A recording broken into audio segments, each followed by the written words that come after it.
Somebody in your building has already worked out what it would cost to replace you. They did it quietly, probably in under an hour, probably last quarter. It is written down somewhere you will never see, and it is consulted every single time a decision about you gets made in a room you are not in. You have never seen that number. You have a feeling instead, and the feeling is warm, and it was built out of years of being told you are appreciated. A feeling is not a number. So here is the question this whole video runs on. If you handed in your notice on Friday, what specifically would it cost them? Not how they would feel about it. What it would cost, in weeks, in things that do not come back, in problems somebody senior would actually notice. Be honest, because that answer is the only thing standing between you and whatever they decide about you next year. And almost nobody can give it. Now, before anybody types it, this is not about being difficult. Not hoarding, not going quiet, not making yourself the bottleneck so nothing moves without you. That trick gets spotted inside about 18 months, and once it is spotted, you stop being an asset and become a problem. And companies solve problems on a schedule they never show you. This is arithmetic, 3 numbers. I am going to give you all 3, and by the end you will be able to work out your own in about an hour at a kitchen table. Fair warning about the second one. It is where most capable men find out that the thing they thought was their strongest asset is worth almost nothing. That part is uncomfortable, and it is the reason this video exists at all. Machiavelli has a short chapter that reads like an administrative note and is not one. He asks how you should measure the real strength of a state. His answer is that you throw out everything except one question. Can it stand on its own, with what it has, without needing somebody to come and rescue it? Everything else, he says, is decoration. The size of it, the reputation, the treaties, and in a crisis the decoration is worth nothing at all. He was writing about small Italian states. It works on a man without changing a word.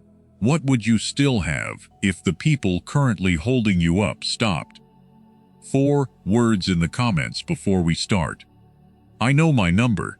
Type it, and be honest about whether you actually do, because almost nobody does, and in about 20 minutes you will. Here is the thing everybody says, and I want to state it properly before I take it apart. Nobody is irreplaceable. You have heard that your whole working life, usually said with a small smile, usually by somebody senior, usually about 10 seconds after you asked for something. It is meant to put you back in your seat, and it works, because it happens to be true. It is completely true. Everybody is replaceable. I am not going to spend 20 minutes pretending otherwise, and by the end of this video, I will have shown you a man who proves it. But look at what that sentence quietly does.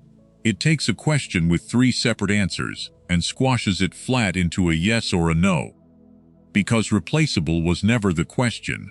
The question is at what cost, how visibly, and how soon. And those 3 numbers are wildly different for 2 men doing the same job on the same floor. One of them can be replaced in 3 weeks, and nothing anybody notices ever breaks. The other one takes 8 months, 4 relationships walk out of the door with him, and something quietly falls over in November that nobody ever connects back to him leaving in March. Same job title, same pay band, same annual review score, completely different price. So when somebody tells you nobody is irreplaceable, they are right, and they are also ending the conversation exactly one question early. The useful question is the one sitting underneath it. And almost nobody asks it, because the honest answer tends to be humiliating, and there is no obvious moment when you would ever need to know. There is a second thing that sentence does, and it is worse. It moves the whole matter into the realm of feeling. Nobody is irreplaceable becomes a statement about humility, about not getting above yourself, about being a decent team player. And once it lives there, you can no longer argue with it, because arguing would make you the arrogant one. It was never a statement about humility. It is a pricing statement, dressed as a moral one, delivered by the party who benefits from you, not doing the arithmetic. 3 costs. That is what replacing you actually adds up to, and the men in the pack who work out all 3 will stop guessing about their own position for the rest of their careers. Transfer time, permanent loss, visible failure. Transfer time is how long before somebody else is doing your work at your standard.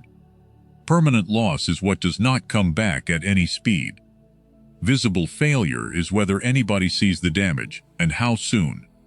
Every one of those 3 is a number, not a feeling, and here is the part that should bother you before we start. You have spent your entire career pushing all 3 of them down. On purpose, and you were praised for every single one. Cost 1, transfer time. The first one is transfer time, and it is the one men get wrong, in the most flattering direction. Ask a man how long it would take to replace him, and he starts thinking about how long it takes to do his job. That is the wrong clock entirely. The right clock starts on the day he leaves, and stops on the day somebody else is doing the work to his standard. It includes the hiring, the notice period, the onboarding, and the long stretch where the new man is slow, and getting things quietly wrong in ways nobody has caught yet. That is a real number, and it is usually longer than the man thinks. There is a wrinkle here worth knowing about. In 1975, Fred Brooks published a book about a large software project he had run at IBM, and the line everybody remembers from it is that adding people to a late project makes it later. His reasoning was simple, and it applies far outside software. New people have to be taught, and the teaching gets done by the people who were already producing. So for a while, adding help actually subtracts output. Look it up under Brooks's law.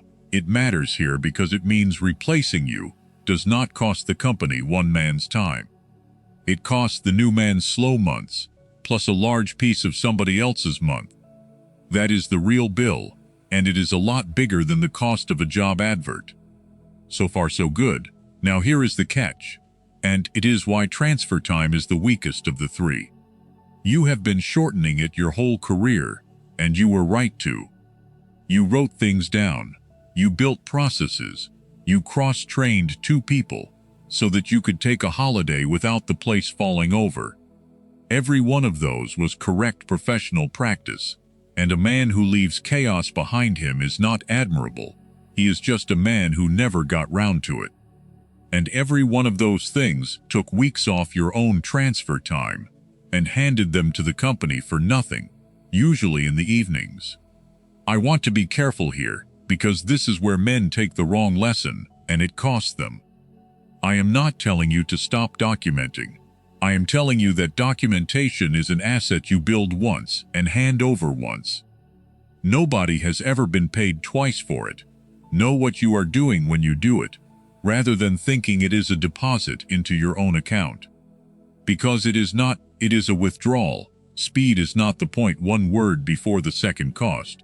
Could somebody do your job to your standard inside 3 months? Yes or no? That is the whole comment, and my guess is that most of you are about to type yes and feel slightly odd about it afterwards. Cost 2, permanent loss. The second cost is the one that actually decides things, and it is the one nobody measures, because it does not appear anywhere on any document. Permanent loss is what does not come back at any speed. Not the work, the things that were never in the work. There are 2 of them, and they are worth separating carefully. The first is judgment, and there is a philosopher worth knowing here, because he named this in 1966, and nobody has improved on it since. Michael Polanyi pointed out that we can know more than we can tell. You can pick a face out of a crowd of 1,000, and you cannot describe how you did it. You could not write down instructions that would let somebody else do it. Look it up under tacit knowledge. A skilled man does a great deal of his job out of things he cannot put into a sentence, which means he could not hand them over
find none, and finding none is not a sign of a bad career.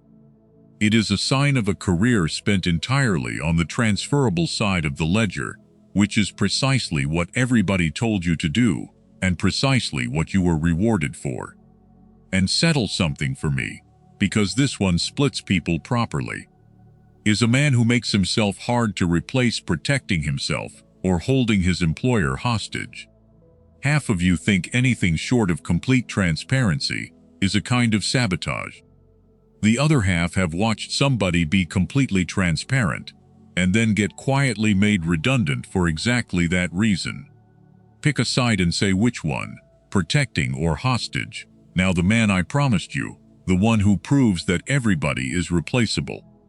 In March of 1815, Napoleon came back from exile with about 1,000 men and walked the length of France without a serious fight. 3 weeks later he was in Paris, running the country again, and he had 100 days left, though nobody in the building knew that yet.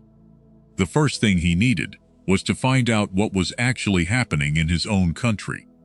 So he sent for a man he had personally thrown out of office 5 years earlier. A man he had called a traitor in writing more than once. A man he did not trust and said so openly to anyone who asked. And he gave him the police back. Napoleon was not sentimental, and he was not short of options. France was full of loyal, capable, agreeable men who would have taken that job and been grateful for it. He picked the one he could not stand. The man was Joseph Fouché, and the strange thing about him is the span. He held power under the government that came out of the revolution. He held it under the Directory. After that he held it under Napoleon, and after Napoleon was finished for good, he held it again under the restored king, which means he served the men who executed a king, and then served that king's brother. Almost everybody else in that period was killed, exiled, or ruined. Fouché kept getting reappointed. I am not holding him up as a man to admire. A good deal of what he did is genuinely dark, and this video is not about that part of him. It is about one mechanism, and he happens to be the clearest example of it in modern history. What Fouché had was a network, informers, agents and contacts across the whole country, built personally, held personally, and known in full by nobody except him. And here is the part that matters. The files existed, the files were not the asset. The asset was that he knew which reports to believe, which agent had a grudge, which piece of gossip was a signal, and which was noise. That is judgment, assembled out of years, that nobody had written down, and Polanyi would have recognized it immediately. He could not have handed it over if he had wanted to, because he could not have said what it was. Now Napoleon dismissed him in 1810. He had reasons. He replaced him. The state kept working, and nothing collapsed. I want to say that plainly, because it is the honest part and the whole video depends on it. 5 years went by, the machine ran. And then in 1815, when knowing what was actually happening in France mattered more than anything else in the world, Napoleon sent for the one man he could not stand. That is the entire mechanism. Fouché was replaceable. He was replaced for 5 years, without any disaster at all. What he was not was replaceable at the one moment it counted, and that is the only moment any of this ever gets tested. There is a dark half to this, and I will come back to it before the end, because it is the most important thing in the video. You can look this up under Fouché, the dismissal of 1810, and the 100 days. Views of the man vary enormously, which is worth knowing before anybody tells you what to think about him. Cost 3, visible failure. The third cost is the one nobody ever thinks about, and it quietly decides whether the other two count at all. Visible failure. If you go, does anything break in a way that somebody notices, and how fast? Because here is what happens to invisible damage. It does not get attributed to anybody. A 5% drop in quality spread across 11 weeks is undetectable by everyone, including the people living through it. And a thing that cannot be detected cannot be valued. Not undervalued, unmeasured, which is worse, because you can argue about an undervalued thing, and you cannot argue about a thing that never appeared anywhere. Now, most capable men have engineered their function so that it degrades gently. Problems build up slow. Nothing falls over, no client shouts, and nothing ever reaches anybody senior in a form they would recognize. And you did that deliberately, over years, because a man whose absence causes visible chaos looks like a man running a badly organized function. You were right about that too. It is a fair reading, and you would have made it yourself about somebody else. So you built something that never fails loudly, and then you wondered why leaving would not cost them very much. Let me be very clear about what I am not saying, because this is where a man can do himself real damage. I am not telling you to sabotage anything. I am not telling you to let things break to prove a point. That is not a strategy. It is a resignation letter written slowly, and everybody around you will see it long before you think they have. The correction is about where you spend your hours, not about breaking things. It is to make sure that at any given moment, at least one thing you own is live, unfinished, and would visibly stall without you. Not a process, not a system, a live piece of work in flight, where your absence would be obvious inside a week rather than invisible for 5 months. A man whose entire function is finished systems has, in the only arithmetic that actually counts, already left the building. He just has not been told yet. If nobody sees it break, it did not count. Give me a number. 1, 2, or 3. Which of the 3 costs are you lowest on?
The number up by building things that genuinely cannot be handed over.